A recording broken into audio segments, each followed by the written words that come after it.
Hola chicos, c'est aux États-Unis sur la côte ouest que nous emmène ce tout nouvel épisode de Va voir ailleurs si j'étudie. Et oui, je viens d'atterrir sous le soleil californien à Los Angeles, la deuxième plus grande ville du pays après New York. Et juste pour vous donner une petite idée en termes de superficie, Los Angeles c'est plus de 12 fois la taille de Paris. Va voir ailleurs si j'étudie, épisode 12, action!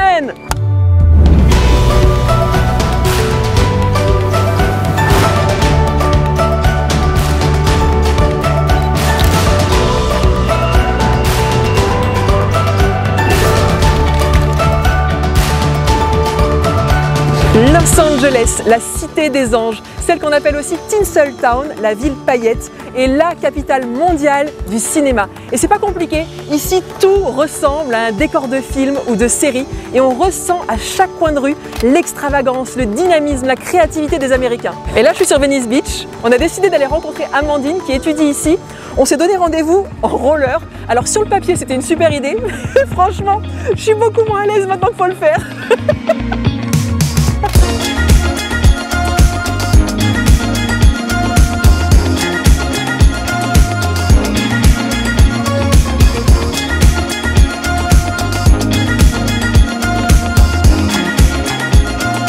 Salut Amandine! Salut Jessica! Bon, je te préviens, je sais pas m'arrêter!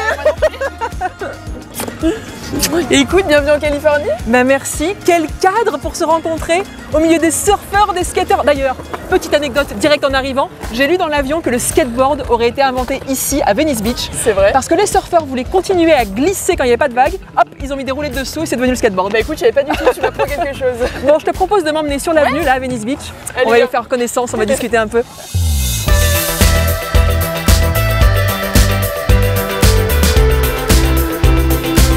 Est-ce que tu peux te présenter en quelques mots? Oui, alors moi c'est Amandine, j'ai 23 ans. Je suis étudiante à l'ESC Clermont Business School en master programme grande école. Et je suis venue étudier ici, à Riverside, pour réaliser un double diplôme en digital marketing. Donc t'es pas exactement basée à Los Angeles en fait, hein? Non, je suis juste à côté, je suis à environ 1h30 à l'est de Los Angeles. Mais ça fait partie de l'Université de Californie. Exactement. Et donc t'es ici depuis combien de temps maintenant? Donc là, je suis arrivée en septembre, donc ça fait maintenant 4 mois que je suis là. Et tu restes? Et je reste 1 an. 1 an? Ouais. Bah, ça va être génial. Ouais, alors pourquoi tu as choisi les États-Unis? Pourquoi cette destination? Ce que j'adore ici, c'est d'abord la diversité des paysages, entre mer, montagne, désert. Ça va être aussi l'accueil des Américains, leur mentalité aussi. En fait, on a l'impression que c'est un monde où tout est possible. Écoute, ça me fait rêver. Moi, je suis ravie de partager ton quotidien pendant une semaine. Ce que je te propose, c'est qu'on quitte les rollers déjà. Ouais. Ce sera mieux pour tout le monde. Et qu'on file à Riverside découvrir tout ça. Et ben, on y va!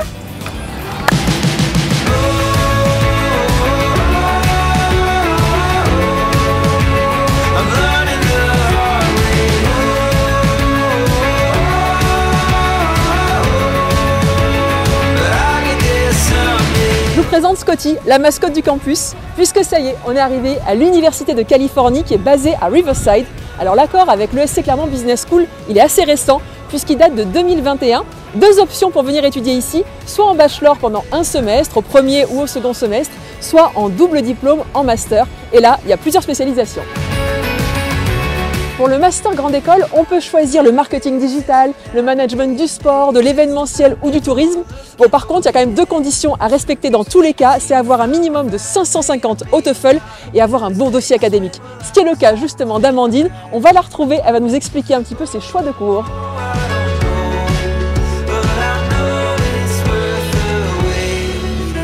Est-ce que tu peux nous décrire tous les cours qui composent la spécialisation digital marketing? C'est une spécialisation qui est très créative. Ce que j'aime beaucoup et ce que je recherchais parce que c'est quelque chose qu'on trouve vraiment pas partout, pas dans beaucoup de programmes ni beaucoup d'universités. Et celle-ci, je trouve qu'elle est très complète parce que tu as à la fois de l'introduction à WordPress, donc avec la création de sites web, de l'optimisation, du design, mais aussi de la stratégie sur les réseaux sociaux, de la vidéoproduction, ce qui est top parce que ça, pour le coup, j'en ai jamais vu ailleurs. Et ça, je sais que ça peut m'apporter beaucoup pour ma future carrière.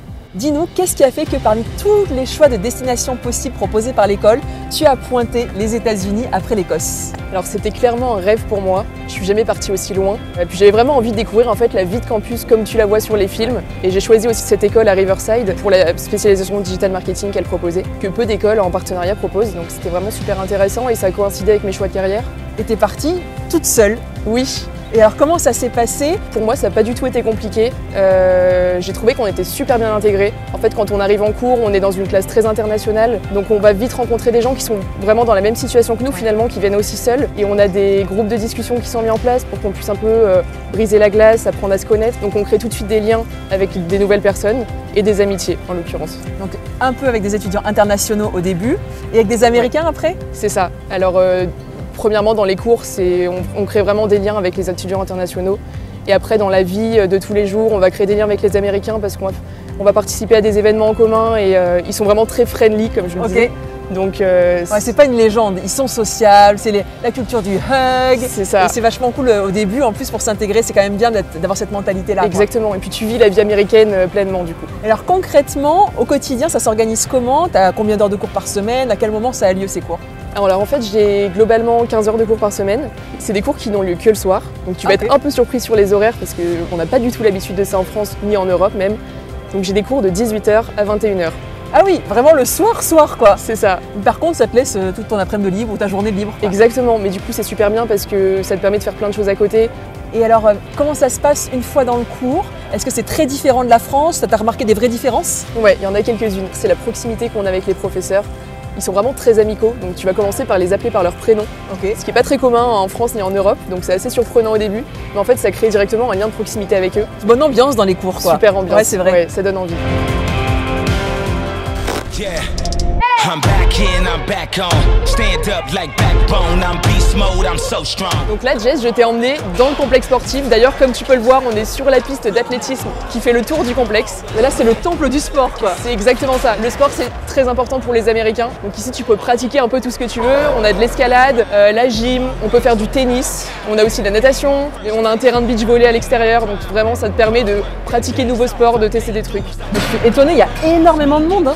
Oui, c'est vrai que c'est tout le temps plein. So raw.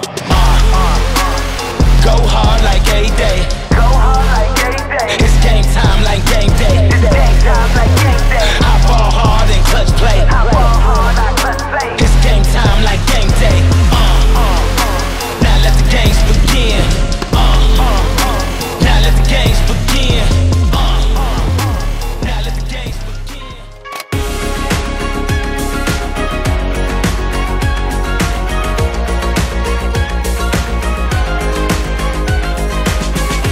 Voilà la résidence dans laquelle j'habite. Oh là là, the American dream quoi. C'est exactement ça, c'est le rêve américain. Est-ce que vous faites un peu des pool parties? On fait des pool parties les c'est week-ends. bon Ouais. ça. Ouais, Vraiment comme dans les films alors. Exactement. Et alors t'as trouvé comment cette résidence? Alors c'est quelqu'un qui me l'a recommandé, qui était venu pour un trimestre en bachelor. Ah ok, de l'ESC Clermont aussi. Ouais, exactement, de l'ESC Clermont. Et en fait elle m'avait dit que ça valait plus le coup d'habiter hors campus. Non seulement les prix sont moins chers, les résidences ont souvent plus de commodité. Parce que généralement, les premiers conseils que tu as, c'est de dormir sur le campus, j'imagine, par l'université. C'est ça. On est à combien de temps du campus ici? On est à 10-15 minutes à pied. Ça se fait hyper rapidement. En fait, on a tout ce qu'il faut. On a une piscine, on a un jacuzzi, on a une salle de sport, on a un business center, on a une salle de cinéma aussi. D'accord, trop cool. Pour se faire des petits ciné en amis une après-midi, c'est super sympa. Je suis en colocation avec 3 Américains, donc c'est un appartement mixte. Je suis avec 2 garçons et une fille. On s'entend super bien, ils sont super sympas. Ah, ça c'est trop bien pour améliorer son anglais au quotidien. C'est vrai que c'est quand même super pratique. Après cela dit, tu étais déjà un peu bilingue avant de venir. C'est vrai que j'avais fait 1 an en Écosse pour ma 3e année de bachelor avec le l'ESC Clermont. Donc j'avais quand même un bon niveau. Mais il me manquait un petit peu de fluidité, ce que j'ai pu travailler ici. Et il me semble qu'avant de partir, tu as pu bénéficier d'une bourse. Est-ce que tu peux nous en dire un petit peu plus sur les modalités pour l'obtenir? Et puis aussi, qui est-ce qui l'attribue? Alors, j'ai bénéficié de la bourse mobilité double diplôme MGE3 de la fondation Groupe ESC Clermont. C'est une bourse qui s'obtient au mérite. Donc j'ai bénéficié de celle-ci, mais aussi d'une deuxième qui est celle du conseil régional Rhône-Alpes-Auvergne. Donc ça permet de cumuler 2 bourses qui vraiment donnent une belle somme avant un départ. Ouais, devoir revenir un petit peu sur les premiers mois. Exactement, et de vraiment bien appréhender ce départ.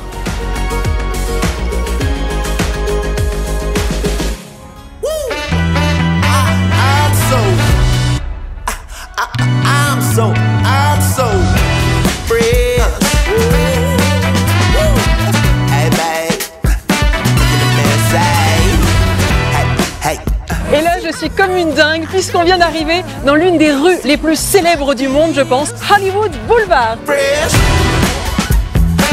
Hey Je me balade justement sur The Walk of Fame, réputé pour ses 2500 étoiles qui font honneur à toutes les stars internationales dans des étoiles qui sont en bronze et en marbre rose. Yeah. Hey baby, yo, I'm so fresh. Hey baby, hey yeah, fresh. Le lieu glamour par excellence où se tiennent toutes les avant-premières de cinéma mondial. Et ici, il y a aussi beaucoup de studios de cinéma et également le siège monde de Netflix. Je ne sais pas si tu savais. Non, je savais pas. Et en fait, on a un diplômé de l'ESC Clermont Business School qui travaille là-bas. Je te propose d'aller le rencontrer parce qu'il a un parcours assez exceptionnel. Super, allons-y.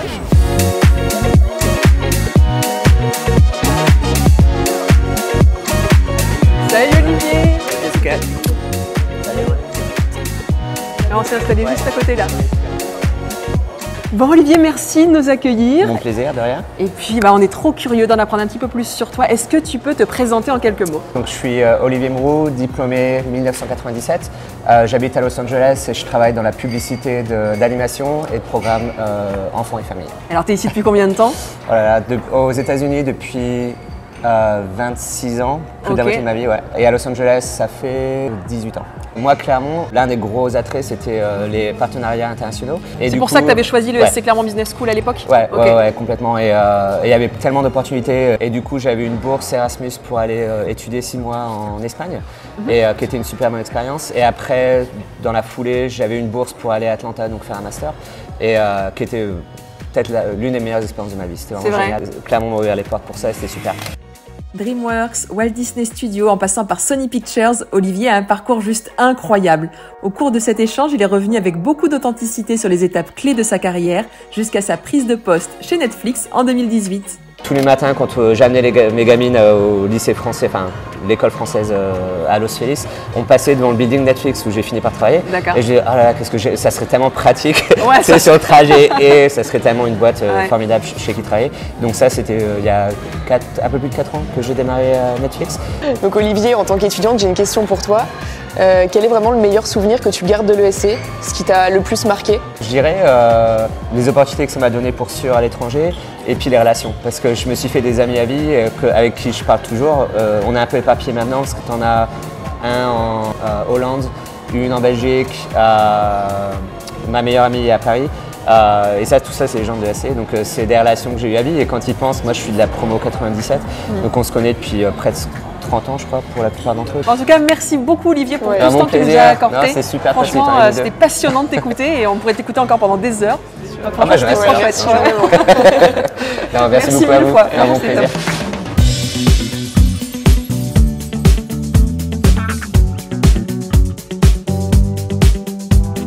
On est sur Rodeo Drive, au cœur de Beverly Hills, qui est juste l'un des quartiers les plus huppés, les plus chers de Los Angeles. Et c'est l'endroit qu'on a choisi pour vous parler du coût de la vie sur place. Parce que c'est clairement l'une des premières questions qu'on a de la part des étudiants qui rêvent de venir étudier aux États-Unis. C'est vrai que c'est pas un cliché, c'est vraiment quelque chose à prendre en considération avant de venir. Alors moi, je savais que c'était beaucoup plus cher qu'en France, mais je pensais pas que c'était à ce point-là. Par exemple, un panier moyen pour un étudiant ici, c'est environ 80 $ par semaine, ce qui équivaut à les 75 €. Et ce qui est quand même considérable pour seulement des choses basiques. En plus, c'est assez basique. Ouais. Et d'ailleurs, quand on veut manger à l'extérieur, c'est souvent des fast-food.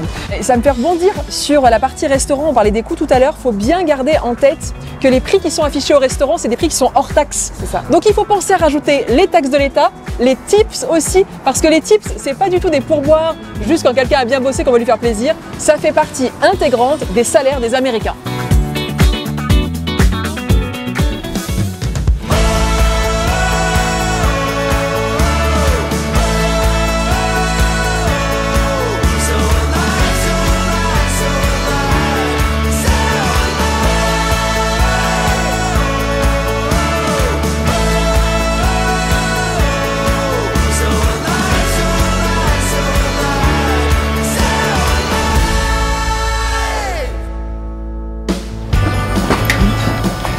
Bon, je vous ai pris des petites mandarines pour la journée.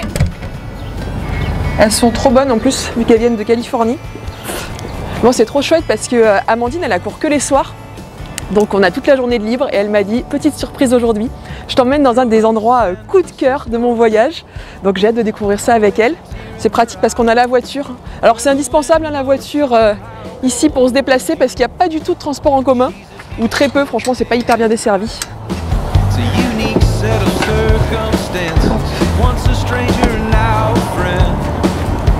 Bon, c'est moi qui m'y colle, hein, je conduis. Eh ben bien, rentre.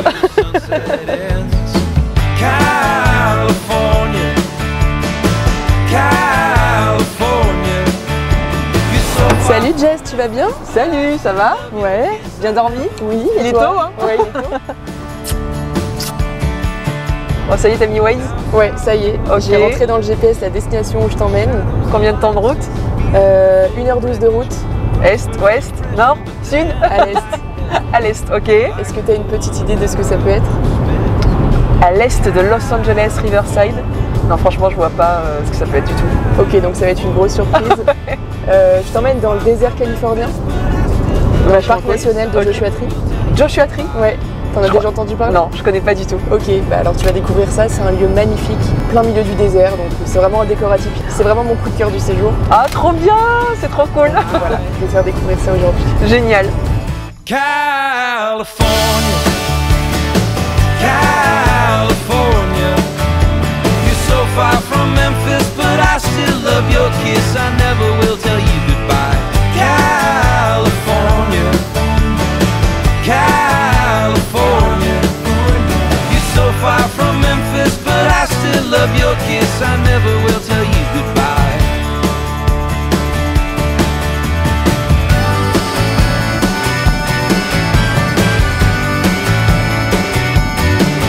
C'est marrant parce que tu vois les Joshua Tree, on a l'impression au bout que ça fait comme des, des yuccas qu'on a en petites plantes à la maison. Oui, mais justement, c'est ce que j'ai lu à propos de ces arbres et il semblerait que ça appartienne à la famille des yuccas.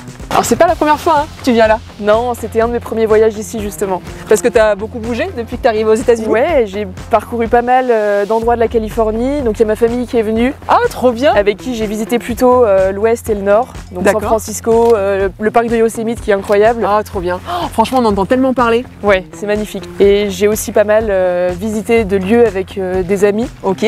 On a pu aller à Las Vegas. C'est un univers qui te paraît pas réel en fait. Tout est un peu dans l'exagération, mais c'est super chouette. Ça t'a plu? Ouais, j'ai adoré. Et c'est quoi tes prochains projets voyage? Alors c'est plutôt de partir du côté de l'Utah et de l'Arizona. Ok. Donc notamment avec les parcs de Grand Canyon, Bryce Canyon, Antelope Valley, qui nous font des parcs qui font rêver aussi.